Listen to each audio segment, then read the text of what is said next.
And I think if more women and mothers were able to embrace that it's okay for you to have a dream and you don't have to sacrifice one for the other, we would all just be happier and be in a better space, and our kids would learn even more than they're learning. Raise a glass to the past, present, and future you with actress Danielle Mone Truitt as she dives into the beautiful complexities of life's journey through real, transparent conversation.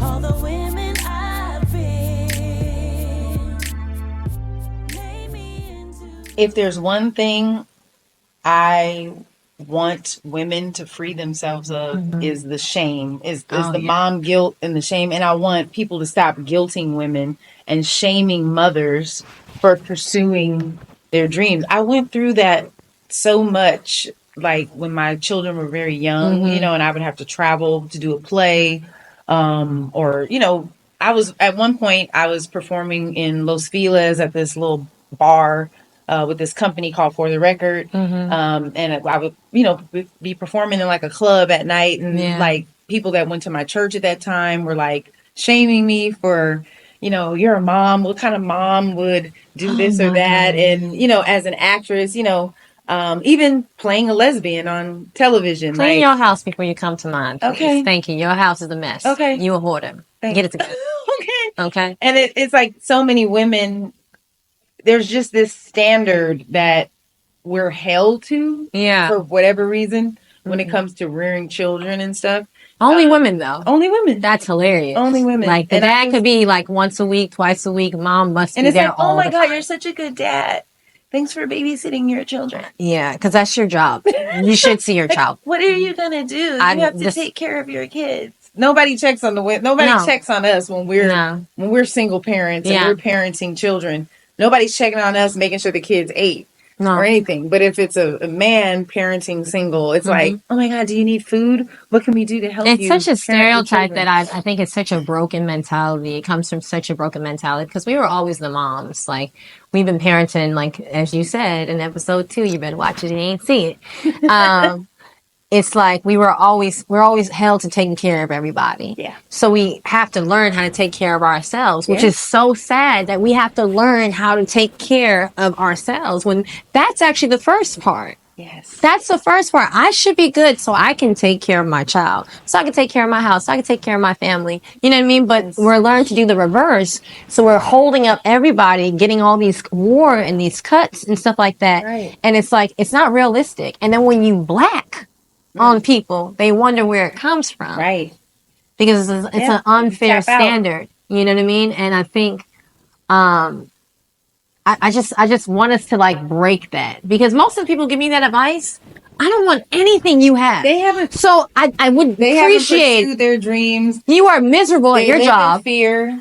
They're living in fear. They're doing everything out of fear, and they want to transfer that spirit onto you. And really, it's a sad thing, because I really think it scares them to see you. I think it's jealousy. I even think jealousy sometimes is rooted in fear. Oh yeah, you're right. All of that is usually the root cause is fear. Right. Yeah. It's like there's something in them that they probably wish they could have done or developed, and they haven't, and it's so scary to them to see you doing it so freely. Yeah, it's like that thing when they say the measure that we talk is how we talk to ourselves. Right. So I can tell how you talk to yourself by how you talk to me. Right. I don't even need to know what your diary says. Just let me hear how you talk to me and how you talk to other people. So I can tell you that what you say out loud to me is probably 10 times that to yourself. Oh, yeah, yeah. So, like, when someone's, like, jealous or, like, backbiting or, like, trying to sow a seed of doubt or insecurity in you, because plenty of people told me, like, oh, you shouldn't have Shiloh.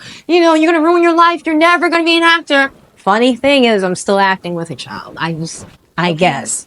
So, I'll take your advice and, you know what I mean? If anything, our children have pushed us and inspired us even more. You know, I know I can say that for me. Oh, I definitely can say that. There's plenty of times when I'm in that class, talk about episode 1. Listen, I'm an avid, these episodes are everything I needed for my life. But, you know, we were saying how hard school was and the difference of, because there's only like 4 Black people in my entire 34 people class. Right. That's a whole nother conversation for a day.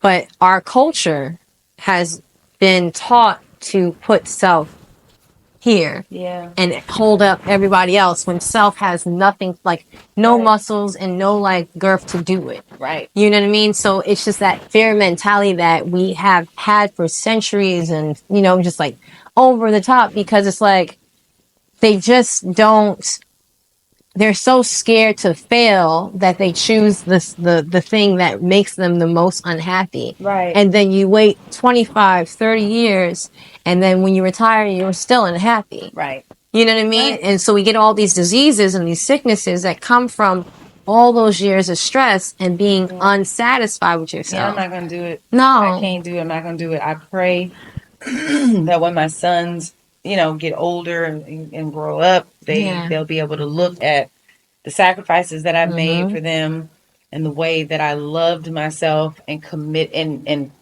honored myself enough to follow my dreams. I pray that they will take that on as well. And know that it's possible, you know that it's possible for them too. But it took me a couple seasons.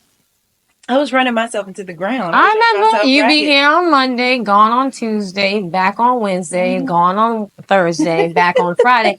I said, girl, I can't keep it with you. Just let me know when you're here for more than 2 days. Jackson has a basketball game. Okay. Right. I was I'm surprised you made it. I'm surprised you made it. And my godmother, they pulled me to the side. They said, you know, you don't have to come back here every week. Girl, the boys will be fine. I said, I remember I said, I want to see your passport. And it sounds cute on Instagram. Yeah. But in real life, health-wise, it's not realistic, because also your call times are 6 a.m. And you get in at 12. I've been here when you got in at like late times and have to go back out. I mean, every once in a while they'll give me some time off, but it's no more than a day. Yeah. And a lot of times I don't have any turnaround. Like this last week, I took the boys home. I couldn't get Friday off, so I worked all day Friday, didn't wrap till 10 p.m. Me and the boys, because they were here for spring break, came back here, got a couple hours of sleep, woke up, had a 6 a.m. flight, had to fly with them back to Sacramento, had to throw Jackson a little birthday thing because I was going to miss his birthday, his 13th birthday. See, these are the sacrifices that you make this is where you have to manage the guilt and tell yourself that you're not a bad parent. You're not. You know, I've seen you with your babies. They know how much you love them. I know how much you love them. Anyone with eyes could see how much you love them. Right. And I think the benefit that they have is having opportunities and not having to want for anything. Yeah. You know what I mean? Like they have every opportunity at their fingertips because their mom is showing them that this is the standard, not this. Yeah. So they can believe that, oh yeah, I'm gonna be better than Kobe. I'll be up at 5 a.m. like he was up at 5 a.m. because my mom is up there, you know what I mean, doing the thing that she, you know what I mean? Like, so I think it's more of a benefit, because the thing is, at the same time, if you were working in accounting, if you were working at a law firm, you'd be gone for just as much time. Yeah. And I told them too. Don't forget that. That's so true. And I told them, I said, you guys, you know, at some point, because acting is, you just never know. You don't know. It's not a career where it's set, you know, like what we talked about when the episode first started. Yeah. I have no idea if we're going to get another season. So if we don't get another season, mommy will be back to auditioning, or she'll be offered another job, because it can happen again. It happened this time. It can happen again.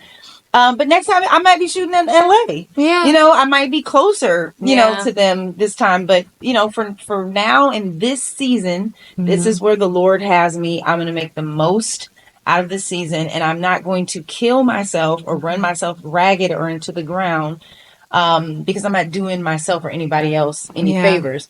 Now, not to tell your business, please, but I remember some months ago, or when I was finishing up the last season, you know, you were in school, you were managing a relationship, you have Shiloh, you're working at this hotel, you're like sleeping. I was working overnight. Yeah. Overnight, working overnight, having to be to school at this time, get home, say hi to Shiloh, go back, sleep for 2 hours in the car, then go back to work. Yeah, and it was ridiculous. Like how do we can't do that? And the good thing is having friends, because I remember you telling me that, and I'm like, yeah, the same face. That was the face right there. Yeah. Are you crazy? Yeah. Which is why we're not there anymore. I listen. Exactly. I don't always listen right away, but I listen. I listen. Right I listen. away. I was like, she's right. This makes no sense. You just can't do it. Like you being living is more important. You know what I mean? But No, but having those friends in your life that are able to pull your coattail and be like, hey, no. Like you know, you can't do that. And knowing what, because there are people in your life that will just let you do that. Oh yeah. Because it encourage benefits them. it. Yeah. Encourage it. Yes. I trust me. Listen. So that's why I'm like, I think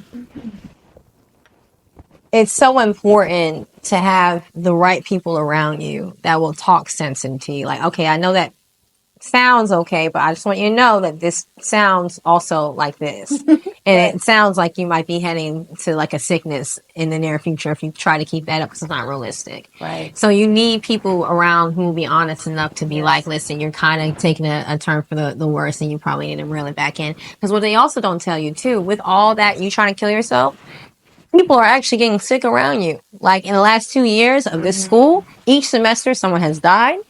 Aunt Brennan died. My dad died. My mom had cancer. Each semester, it's like, can I get a break? You know what I mean? Like, oh, I gotta come here and run these lines, but I also have to go bury somebody. Oh, I have to come here and run this. Oh, but I also have to go to this appointment where my mom has to get this tumor removed. You know what I mean? And that's the thing, that you want to be in a position in life that what you're doing is so meaningful to you that no matter what happens around you, you still want to do it. Yes.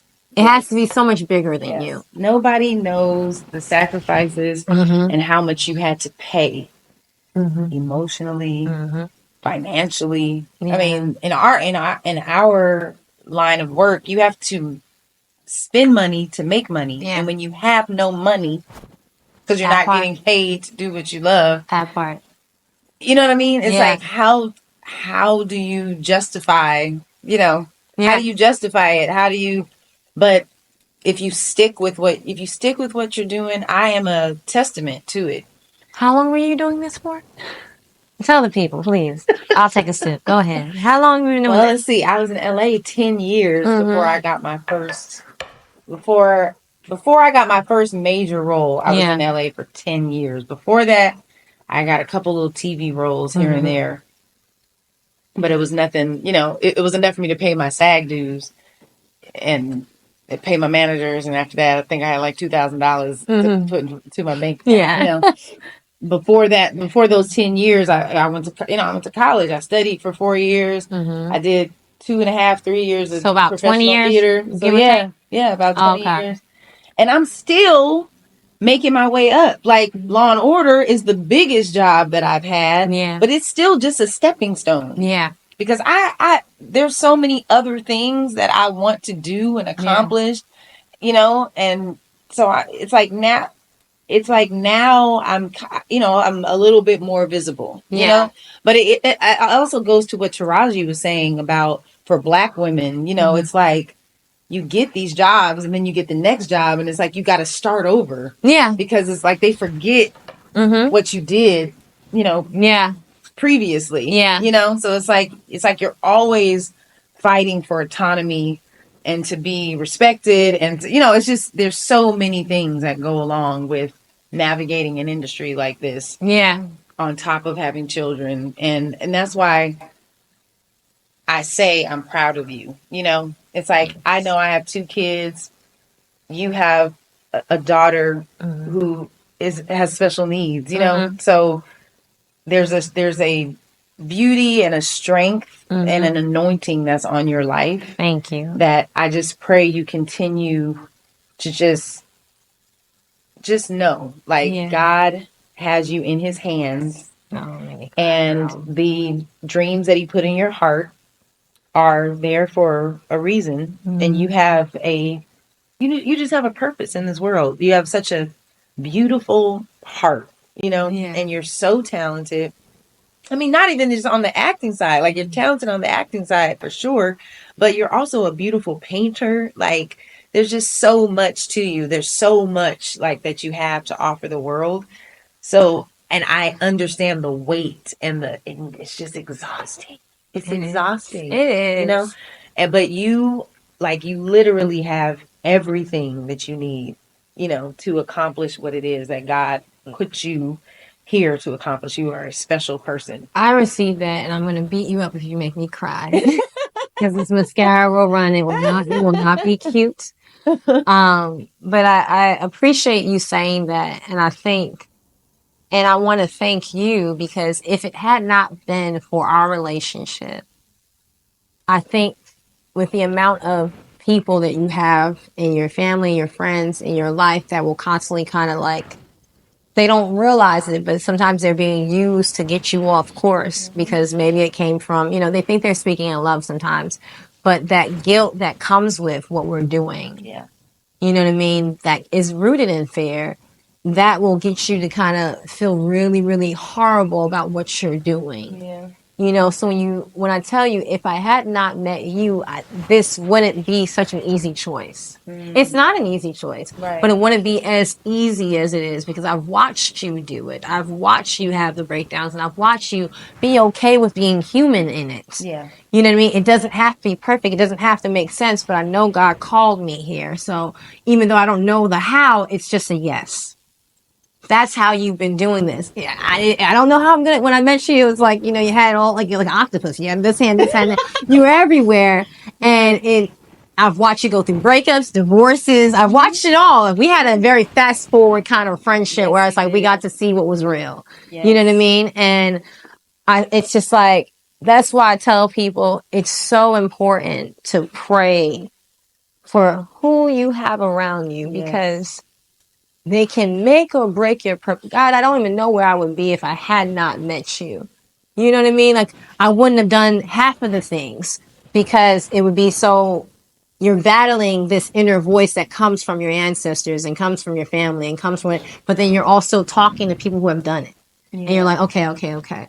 And you have to, like I tell you, the vision has to be bigger than the show and the clout and the Instagram likes. It has to be so, like what you're doing now. This is a dream come true. Yeah. Because you're so much more than Belle. No shade to Belle. Mm-hmm. Belle's not my friend. Me and Belle, we cool, but she ain't my homie. Like we don't, it's like you are constantly breaking ceilings.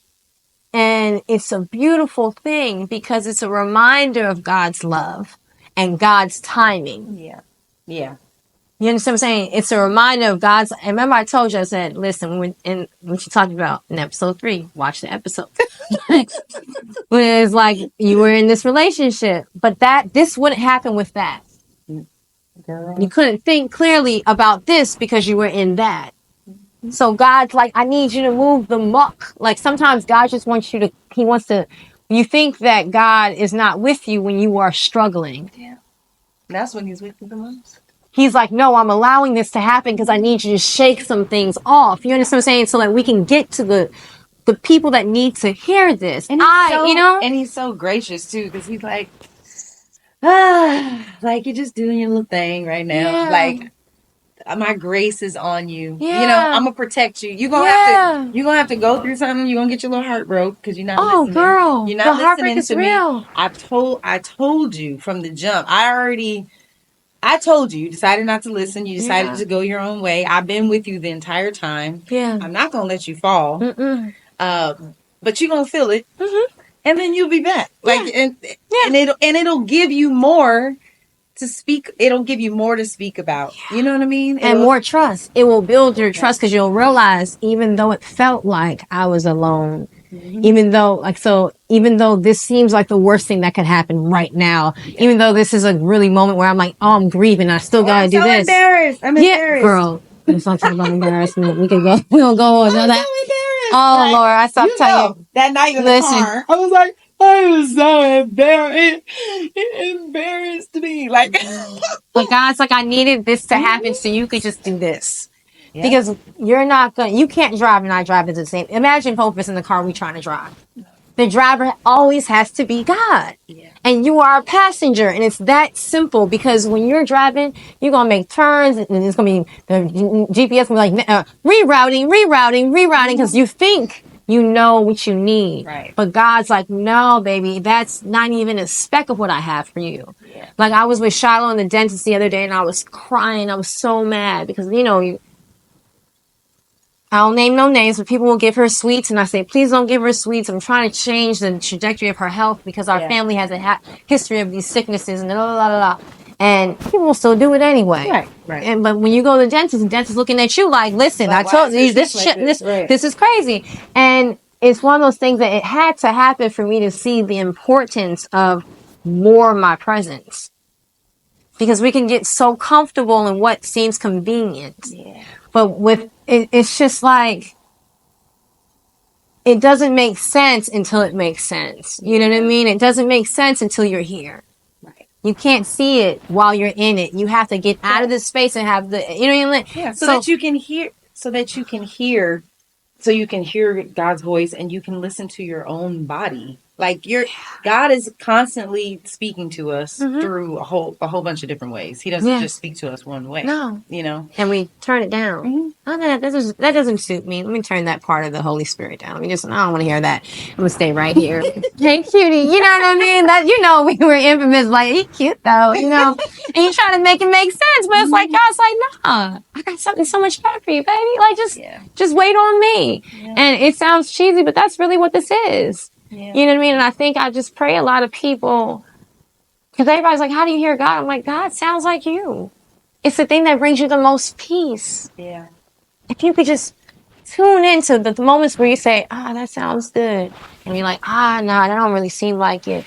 No, that sounds like it. If you listen to if you follow it, see what happens. Test it out for a week. Follow the thing that sounds really nice and easy. Mm-hmm. And see what happens. It don't have to make sense. I don't know. Sometimes I should wear purple today. It don't have to make sense.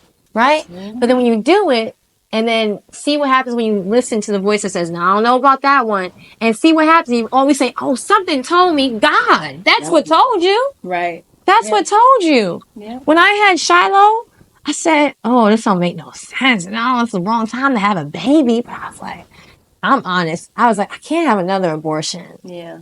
And I was like, this ain't right time. And I don't really want to. I had all these reasons not to. When I tell you she's the biggest blessing to my life. Yes. Yeah. I'm so much better because of her. I would have quit on so many things a long time ago. I work way harder because of her. Absolutely. Because I'm trying to show her, you can do anything. I'm never going to tell you can do anything if I haven't tried to do everything. Yep. I'm going to keep going until God says stop. Exactly. You know what I mean? Your gifts are there as a peak of what God's trying to bring you forth into. Yes. You know what I mean? Like, so just watching you not just be like, all right, I got a show. That's cool. No, when you don't have a show and then you on sabbatical, cute. When you go on your breaks, you're doing your plays. Yeah. You're writing. You're keeping all the other parts of you ignited. You're in therapy. You're doing all of the things that make this possible. Yeah, I'm literally trying to slay my giant. You are though. I'm trying to slay my giants so that my kids don't have to slay my giant. Yeah. They have their own giant. Yeah. That they got to slay. It's so healthy though. Yeah. And I love your transparency about it too, because you're always, I think that was one of the first things I was like, I'm really in love with that about her. I think that's a beautiful thing, is that you're never too cool to be honest. Right. You say the embarrassing things no matter what. Like, I'm like, I've had to learn that. And I think it came through, some of the worst times in my life. Yeah. Just realizing like it's not for me to put on a show for anyone. Like I can't. That's freedom. I can't live that way. Yeah. I can't live that way. I don't want to live that way. I don't want the pressure of living that way. I just want to be myself. Yeah. I want people in my life who genuinely want to be a part of it. Yeah. I don't need any friends to give me things like, or to prop me up to, look a certain way. Like I just want authentic love, friendship, and relationships in my life, and I want to feel at home in my body. I spent so much time not feeling connected to my own body. Yeah. And I can't live that way anymore. Yeah. And the thing is, you see that in the boys too. They're so sure of who they are. Yeah. You know what I mean? And I think my prayer. Especially that Roosevelt. No. Listen. Oh, Rosie. They just so perfect. I just, I think that's the sign that what you're doing is working. Thank you. And whenever you have a moment where you're doubting, oh, damn, I've been on set for like 2 weeks and I ain't see, boys physically, whatever. Just remind yourself of like their foundation is so cool. And so there's not, I tell you all the time, your boys are different. They cut different. They're not typical children. I feel like I'm talking to an adult and I have to like, you're a child. Okay. I watch my mouth, but be careful because they feel so mature in who they are. You know what I mean? They're also emotionally healthy too. Yeah. Where they feel okay with like having a moment where they can tear up because it's a demonstration of what's done in front of them. Right. Yeah. You know what I mean? Grateful for that. I'm very, very, very grateful for that. You did a good job. Thank you. And you are doing Thank you. an immaculate job. Listen, I'm just trying to be like you, kid. Very I'm just proud saying. of you. So what, tell me, I want to know when we're going to wrap up, and I want to know, what is your biggest dream for yourself? My biggest dream for myself, that's a good one. Because you have so many dreams. But honestly, my biggest dream for myself is to have a fluent conversation with my daughter. Where I'm talking and she's talking, we understand each other. You have to make me cry, child. She's my biggest dream. I love her so much. And I think all of this will make sense when we get there. Yeah. Because that's my biggest. People take that for granted. You know what I mean? Like, because she's so brilliant. Yeah, I met her. She's so smart. But it's just, she gets frustrated when she can't find the words. Communicate, the way she wants to. Yeah. So the biggest dream I had is simple. I just want to have a whole conversation with her. And hear about all the things that's like, because I hear it because she has Gestalt language where she speaks in chunks. So I talk in chunks with her. So it's like a chunk conversation. Right. We haven't really ventured into open-ended questions. We do questions with multiple choice. Okay. And the more I learn about her, I'm like, she's so much like me, but also so much better because she's so smart. Yeah. Like she's literally like, and I know people think their kids are smart, but she's really smart. Yeah. You know what I mean? I'm like, she can name all the animals, all the instruments, and she can understand the sounds and tunes and stuff like that, especially despite of all the hearing issues. Right. But my biggest dream is to have a conversation with her. I mean, the acting stuff is beautiful. I love acting. It would be great to be in a Marvel movie. It'd be great to be financially free and not be like, I don't know where the rent's going to happen this month. It'd be great to have all those other things in place. But if I had to choose one, it would be have a complete conversation with my child and know that she's independently okay. And that there, my friend, is the heart, the true heart of a mother. And I love you. I love you so much. It will happen. We're going to pray for it to happen. Amen. And it's going to happen It one is. day. Okay? I love you so much. Thank you for joining me on this podcast. All the women I've been, like, share, subscribe. Watch all the episodes, please. I love it. All the way